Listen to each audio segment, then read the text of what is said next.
What's up, guys, and welcome back to my channel. We're back in Los Angeles. We're here. I went to New Jersey to spend some time with my family. We drove down to Virginia, which is something that we do every year, and I think it's such a cool tradition. And then we go down to my grandparents' home, where it's my grandfather's childhood home, which I think is really, really cool that they still own it after all these years. It's just a beautiful thing, and I think I can't wait to take it over and have my family go down there one day. And I just think it's a dope tradition that we have. A lot is going on though. A lot is happening in this industry. Coming back into a strike. I was gone while the strike happened, and now I'm back, and it's like the only thing that's on my mind for the next 7 days of July and all of August is money, money, money. What can I do to just make myself better, right? So while the strike is going on, I am in the mindset of not panic, but I'm actually in the mindset of, all right, let's reevaluate some things. So I came up with 8 things that I'm going to be doing during this strike. Number 1, it's always been this for me, but it's going to be consistency in the gym. I have been working out for a very long time. I've been an athlete all of my life, played football, ran track, was always active, always doing flips, always doing a bunch of stuff. So I'm going to really be in the gym, making sure my body's right, making sure my diet is right, and I'm going to really be taking that seriously. I'm manifesting action roles next. I really want to show my skills in the department of action. And being on shows that are sports, college related, you never know what might be required, so I always felt like I needed to stay ready. Also, I just really like looking at myself in the mirror, just looking great. But that's something that I can really focus on and not have to worry about going to auditions right now or having to film or being like, oh, I have this audition and I don't know if I had time to go to the gym this morning or whenever because you have work or whatever.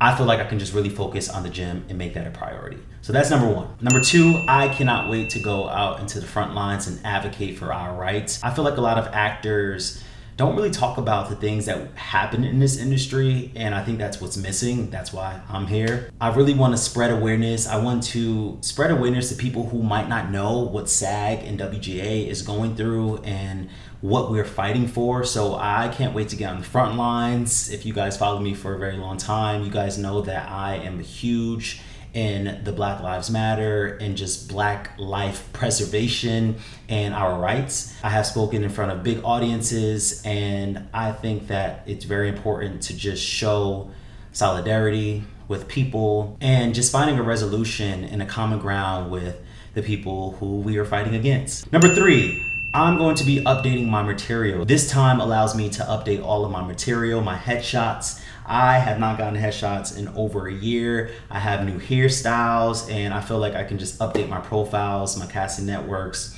my Actors Access profiles, all of that. I'm also going to be updating my reel, all of the footage that I have from all the shows that I worked on.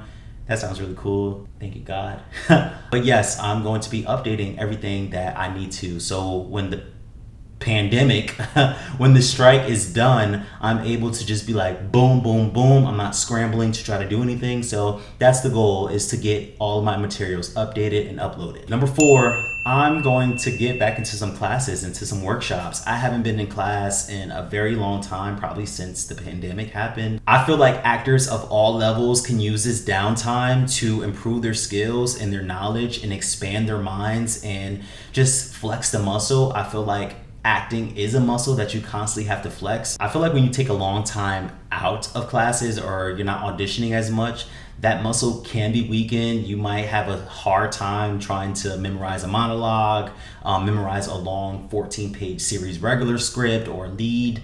So I feel like I just want to keep that muscle intact, strong like me, and I'm going to get back into some classes, or at least just read some scripts with some friends, some other actor pairs.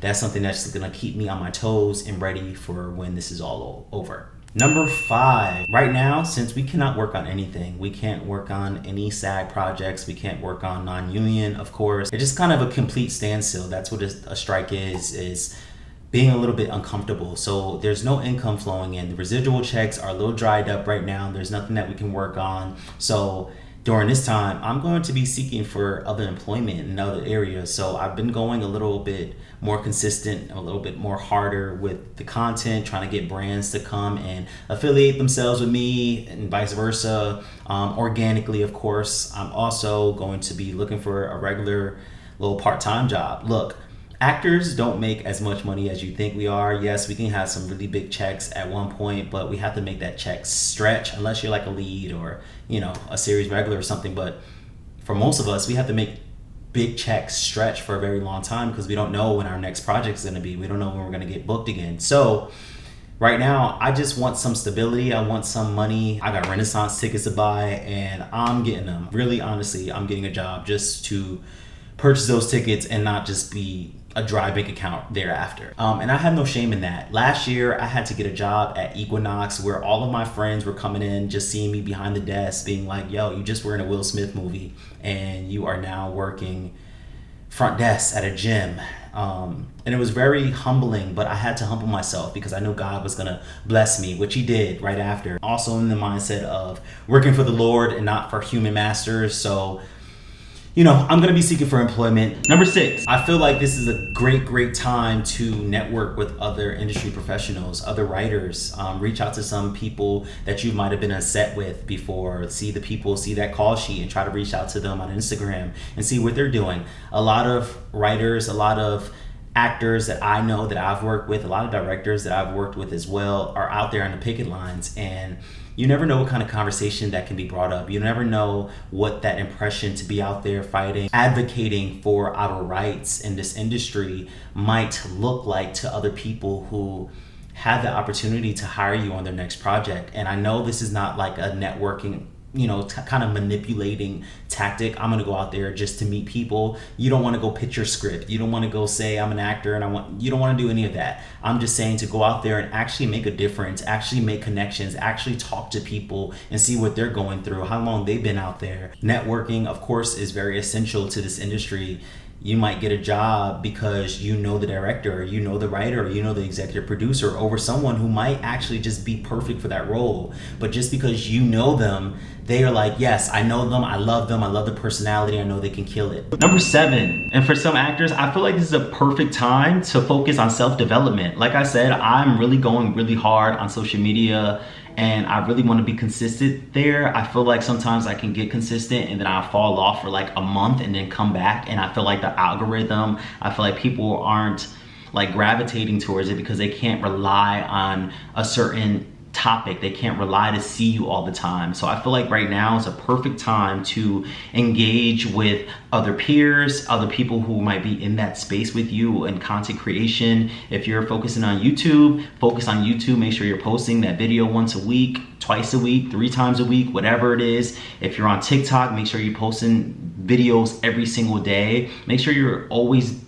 just being seen. If we can't be on TV and movie screens, we can at least be on each other's phones and entertaining, figuring out a way to showcase our talents on these different platforms. These platforms are completely free. There's no excuse, there's no guideline to how to pop, but we can always express ourselves in a different way. Right now, there's a writer's strike. I'm doing this, I want to talk about that. It's affecting me in some type of way. Find ways to self-promote right now without being annoying. Number 8. It wouldn't be me if I would not say I am pressing into God right now and changing up my mindset of what is actually happening. I am in the mindset of this is a pandemic for actors and writers, right? Instead of panicking, I'm going to be praying every single day. I'm going to be sharpening my skills every single day. I'm going to be consistent in other areas. And I know this is how my God works, that he blesses those who are patient, who just wait. Because I know when this is over with, when we come to our agreement for both writers and actors, the industry is going to be so busy. I don't think I can leave town once this is all over because it's going to be so many auditions, so many opportunities, so many bookings, so many on set. I can't even hang out. So I feel like right now is a perfect time to just be patient, to just be ready for what's to come post this strike. This industry is going to be so busy. I promise you it is. All of the things that I just listed, if you're prepared, if you're ready, them roles are going to be flooding in. Are you going to be ready? Are you going to take this time to reevaluate what you need to do in order to be your higher self, your best self, the one that you might want to see on the TV, on that movie screen? Do you visualize yourself on that screen and say, yes, that was perfect performance. That's exactly how I wanted to look. That's exactly what I wanted to feel when I was on that set. I feel like this is a perfect time to do that. And God is telling you, the Bible says in Philippians 4-16, don't be anxious about anything. Rather bring up all of your requests to God and your prayers and petitions along with giving thanks. The good news there is you have nothing to worry about. And as God is here to listen to all of our fears, all of our worries, all of our thoughts, and once our hardships has passed, we can just give him glory and give him thanks for sustaining us during a strike, for sustaining us post a strike. Reframe your mind that this is something bad that is happening, yes, but something greater is on the other side of this. Better working conditions, better pay, better residual, better rights overall. We're gonna make it out of this. So I hope that this list kind of reevaluates how, we should move during the strike. And I would love to know what you might be doing as well during the strike. Comment below if this helped you, if this was of any help to you. And yeah, I'll see you guys in the next video. Peace. Dead 5. That's dead. No, he's just better. Deuce. Oh, God. Dead 8. Y'all got deuce. Dead 8. Dang, that's what I just Block my 8. I just